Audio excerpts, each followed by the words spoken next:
It's lovely to meet you, and congratulations on Prisoner of War. That's all right. Yeah, where are you from, mate? Where are you from?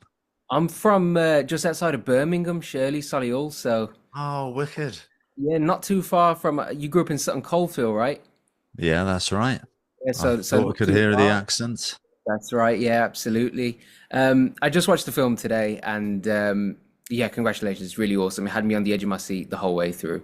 And it must be even more special to not only be a star in this film, but to also kind of come up with the story and have a hand in the writing. So I was kind of wondering, we've seen World War II films a lot, but this is a very specific kind of corner of World War II history.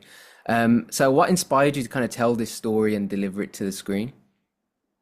Honestly, I just had this idea knocking about in my head for ages about doing like a martial arts version of Deer Hunter, the famous Deer Hunter scene that we all know about. Yeah. Um, and how we could make that happen. And I guess because I knew I wanted to be doing martial arts in it, then you think about the Japanese prisoner of war camp, that sort of thing, which leads you to Bataan and the Death March and all that. But I just had a very thin sort of outline of what it should be. And the producer and writer, Mark Clebanoff, took that idea and he incorporated the whole Death March and the historical accuracy and came up with a great script that is better than anything I did. But then we're able to go ahead and make that movie with my good friend Lewis Mandylor as the director. Awesome, awesome. And the action and the combat itself in this film, it's slick, it's thrilling, and it moves really relentlessly from start to finish. And I'm a big UFC fan, and you've got Cowboy in there as well, which is awesome. So I was wondering, kind of alongside yourself, when you're dealing with those set pieces and stuff, how important is it to kind of have those combat consultants, if you will, alongside yourself to kind of enrich that physical storytelling? Well, we just get a good fight choreographer who I always want to get one who's not just about designing the fights or choreographing the moves, but actually designs it with the camera in mind. That's what you really need because you can come up with a complex piece of choreography that looks great, but if you don't film it right, it's all for nothing. And we got a guy called Stephen Remy who actually worked on Monkey Man, which did quite well and he moves the camera brilliantly and is a good choreographer. We have a great DP who's also a martial artist himself, Niccolo De La Fere, and he brought in a Thai Steadicam operator for a lot of the fights in the pit, which was very helpful because you need an operator that thinks like a stunt man to get in the right places for all the right moves and everything. And so it's a team effort with a lot of smart and athletic people and stunt guys as well. Some of the stunt guys were helping to choreograph the fights, specifically Alvin, and we all get involved and do our best. Oh, that's awesome. And another thing beside the action that kind of kept me hooked was James Wright's kind of as his character develops, his reputation in the camp grows and it progresses, and he ruffles feathers and he makes some allies, and it really kind of shows not only his evolution, but it reveals more of his character as well. So, what were kind of the key aspects for you delivering that character to us that you wanted to hit and that you wanted to show audiences? Well, you're just really dealing with that archetypal character who's very heroic, just very prideful, but not in a selfish way. Just not wanting to be beaten against all the odds. I mean, we've seen many of these movies before, and they're always very engaging, and that's why I wanted to do something like this, where you're dealing with men that are fighting to survive against all odds and are being oppressed, and how the human spirit drives forward through that. And yeah, it was fun to play a bit of an upper class Englishman this time because I don't normally do that, so that was fun.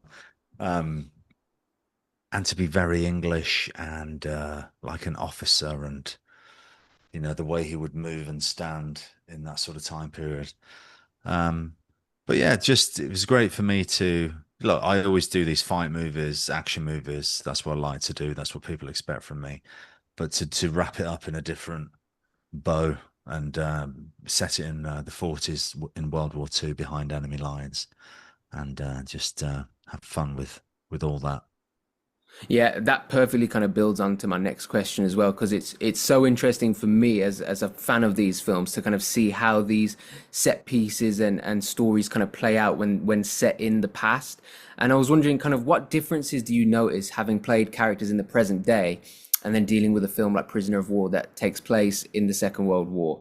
With conveying the combat, the action, but also the characters and the stories, what are the kind of differences portraying them with a historical accuracy as opposed to like present day? Well, listen to, radio interviews from that time period, try and get a sense of how people would talk. I mean, if you were a lower class, obviously wouldn't talk like that. And a lot of the time it was kind of like, well, you just got your TV voice on or your radio speak.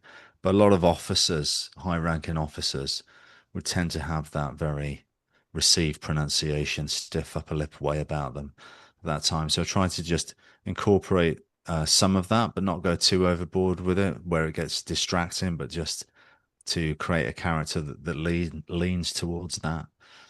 And, you know, uh, yeah, that sort of thing. Awesome. I've got just one more question for you. And I just want to say one thing I really loved about the film is that it's got a sense of nostalgia. It really, watching it, it really reminded me of kind of back in the days of watching old like Bruce Lee films with my dad and the old Rambo films and even a bit of like How old are Clint. you though, Ibrahim? How old are you?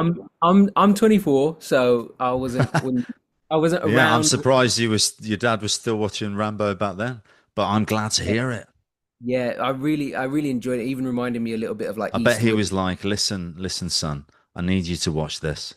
You got to Yeah, watch Rambo with me.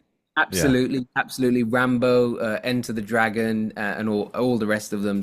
yeah. So yeah, it's awesome. But kind of as this film progresses, we see it take on its own identity when we kind of deal with the cruelty of the prison camp, and also, without spoiling things, obviously by the end there's some tragedy involved as well, and it really kind of demonstrates a nice evolution of how these films have progressed. And I was wondering, as an expert, as somebody who really knows these films and has been at the cutting edge of them for so many years now, how have you kind of seen that evolution and what do you kind of make of it and what excites you about where the genre could continue to grow? Well, God,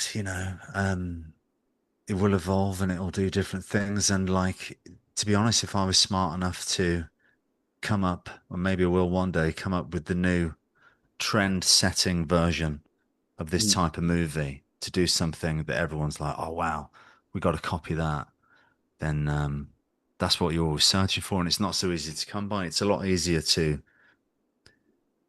go off the films that you're inspired by, which for me is like growing up like your dad watching the Enter the Dragons, the Bruce Lees and the Van Damme stuff and the Stallone stuff. And I'm very much inspired by that. And for me, I guess what I try to do is make those old school movies. That's kind of like my market. I'm giving you what you would have got back in the 90s. It's that type of thing. So I'm not afraid to put a different spin on the tried and tested formula because actually I think that nostalgia, I mean, I miss it. I want to see films like that. So that's what I'm trying to do. But if I'm lucky enough to come up with some brand new way of doing it that changes the game, then I'd be very fortunate to do that.